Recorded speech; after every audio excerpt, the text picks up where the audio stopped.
I had a dog named Claire. My poor dog, I had her from 98 until 2015 when she passed away of old age. And it broke my heart, what can I say? But, you know, when I had the dog, sometimes some people would say, "Oh, are you Claire's daddy?"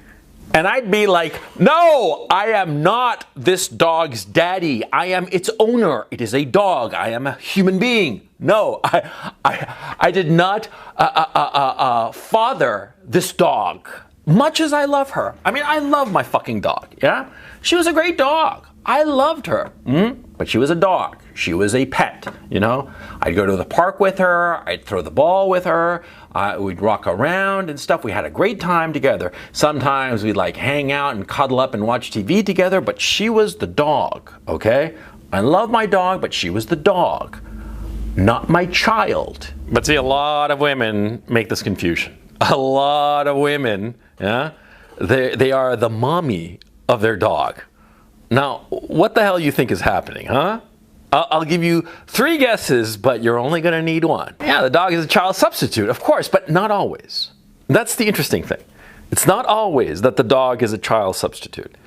See, you run into some woman who's got like a little chihuahua or one of those little rat-like dogs. I don't know the names of them. I don't care to know the names of them because I'm never going to own such a dog, you know. If I wanted to own a rat as a pet, I'd get a rat, not a yapping rat, which is even more annoying, you know what I'm saying? But anyway, the women who own such dogs, those are child substitutes. I mean, notice they spend all kinds of money on the dog, you know, with the little outfits and crap, just as if the dog, the Chihuahua, were a child. Yeah, and they put it in like little purses and such. And what do they call them? There's a great saying. They're called purse puppies. Yeah.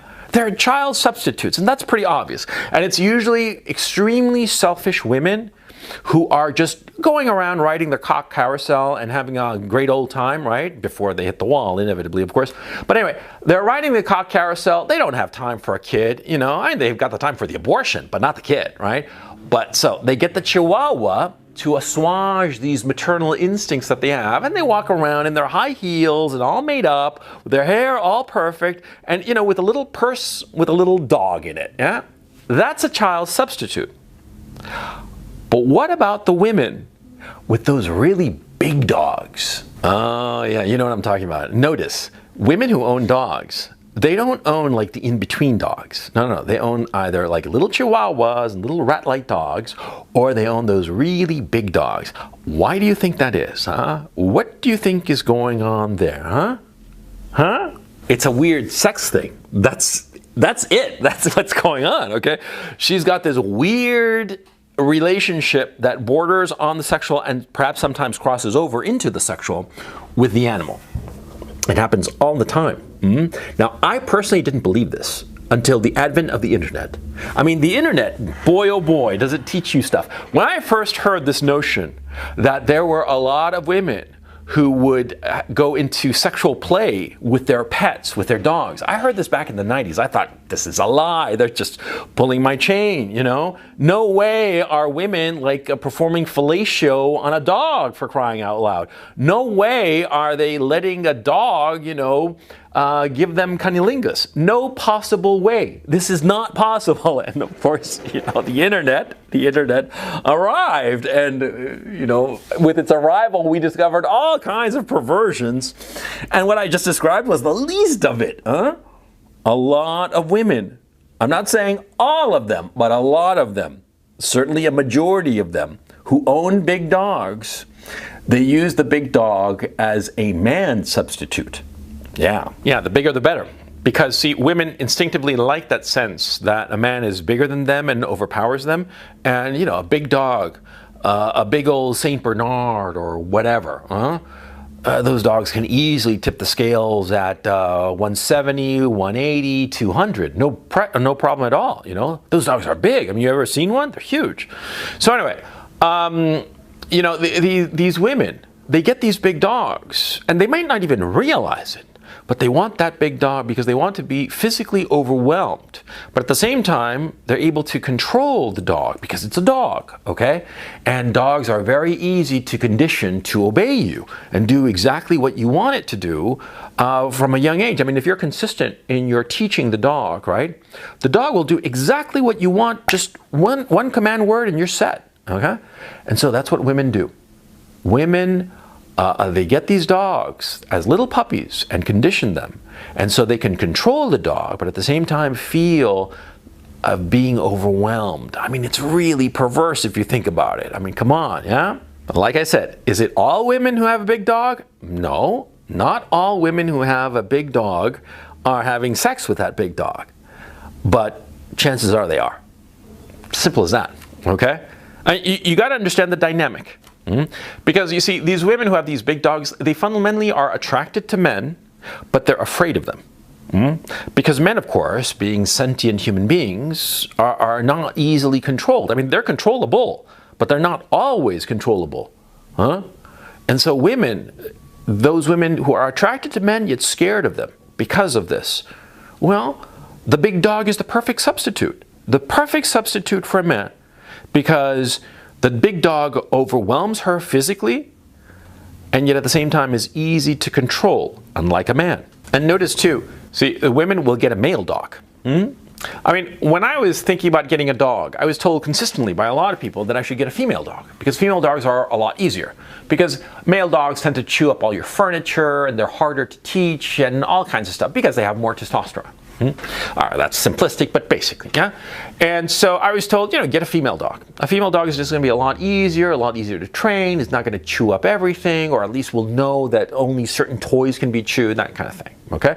So fine, But later on, I realized that women get these male dogs because they don't mind the male dog chewing up everything. No, because they're looking at the dog, at the male dog, at the dog in general, for a completely different reason. Yeah. Oh God, yeah. I was messing with some girl on Twitter. Yeah. I'm not going to say who it was or my identity, because I go under a pseudonym online, right? But I was messing with this girl on Twitter, right? And she had posted pictures of herself and her very big dog. Oh, what the hell is that? I mean, it was so obvious, okay? I mean, she lavished love on that dog. She had a bunch of pictures of herself and the dog. But her and the boyfriend, oh, very few. And she didn't have a problem showing the face of the boyfriend, right? But she just didn't care that much about the boyfriend, or certainly didn't care as much for the boyfriend as she did for the dog. The dog was her mate. Yeah, that's what's going on. And it's really fucking funny, but it's also sad. Yeah, because these women, they feel lonely, and they're not able to interact in a normal way with human beings. I'm talking about both the ones who have the purse puppies and the one who have the dog as sex object kind of people, right? These women, they are afraid of dealing with human beings and the messiness of human beings and the fact that human beings have agency, or at least have a stronger agency than dogs do. They're afraid of that agency of the child, of the man, and so they substitute the child that they desire, that they hunger for. They substitute that for a chihuahua. And the man that they want in their lives, the man who will not merely overwhelm them physically, but also protect them, make them feel safe and secure, well, they give up on that dream and swap it out for a Saint Bernard. And this is fundamentally sad, okay? But it's important to understand what's going on here. See, these dog moms, I mean, like I said, they're funny, but it's also sad. It's very human. And what's important to understand is the motivation of these people.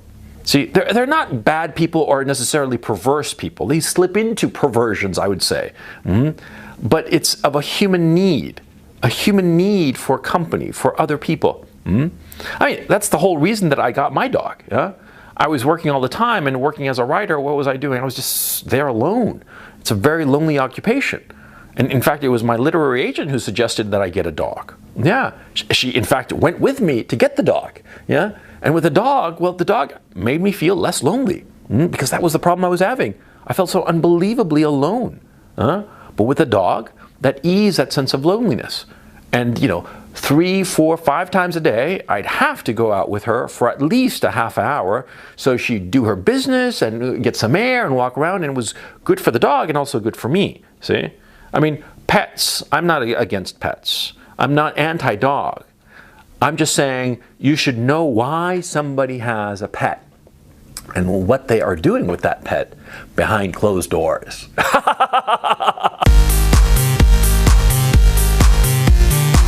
Thank you so much for watching this video. I hope you enjoyed it, and I'll be posting more videos on the regular. In the meantime, please check out my Patreon. Link is in the description below.